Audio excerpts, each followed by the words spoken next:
This is the story of Arnie Cheyenne Johnson, a man who claimed the devil made him do it. And maybe he wasn't lying. Brookfield, Connecticut, 1981. A sleepy New England town where crime was basically non-existent. People left their doors unlocked. They went to church on Sundays. It was quiet, peaceful, predictable. But on February 16th of that year, that illusion shattered. A 40-year-old man named Alan Bono was found stabbed to death, brutally. Multiple wounds, deep, angry slashes, as if the killer hadn't just wanted him dead, but obliterated. The suspect? A 19-year-old tree surgeon named Arnie Johnson. Clean record, kind, engaged to be married. No one believed it until they heard what he said. "I didn't do it. He did." And by he, Arnie didn't mean another man. He meant a demon. To understand this case, you have to go back, not to the crime scene, but months earlier, to the Glatzel family. Arnie was dating Debbie Glatzel, and her younger brother, 11-year-old David, had been acting strangely. He said he saw a man with black eyes, hooves for feet, and horns like a ram. At first, they thought it was a nightmare. But then came the scratches.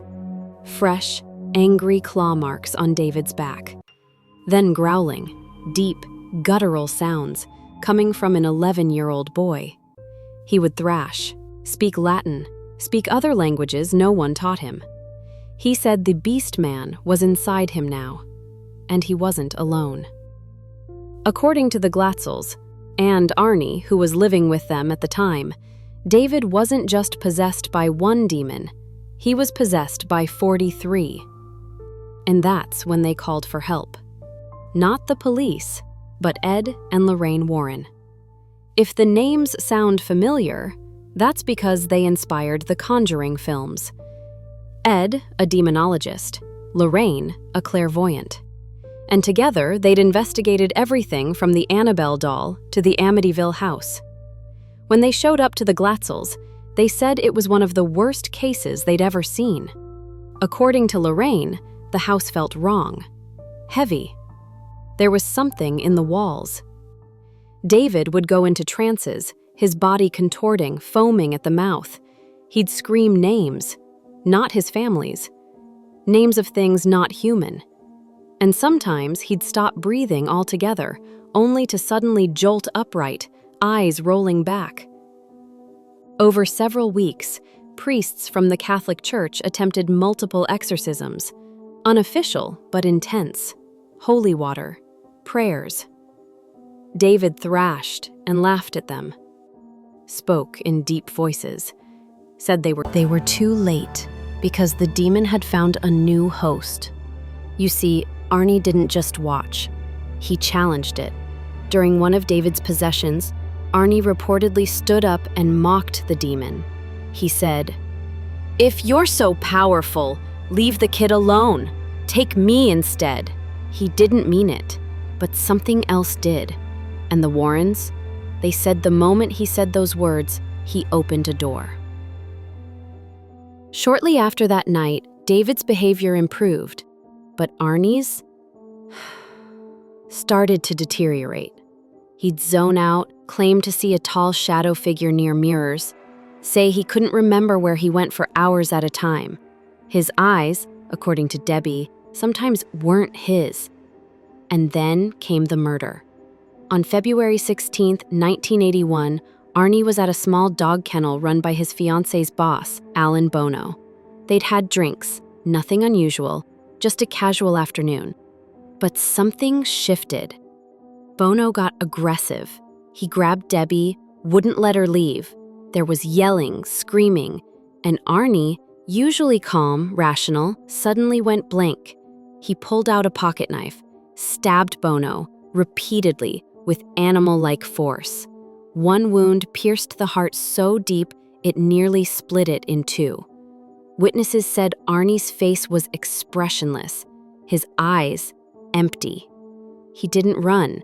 He just walked into the woods. When police found him, he seemed dazed, confused. He didn't deny what happened, but he didn't remember it. Arnie was charged with first-degree manslaughter. But when his defense team met with him, he dropped a bombshell.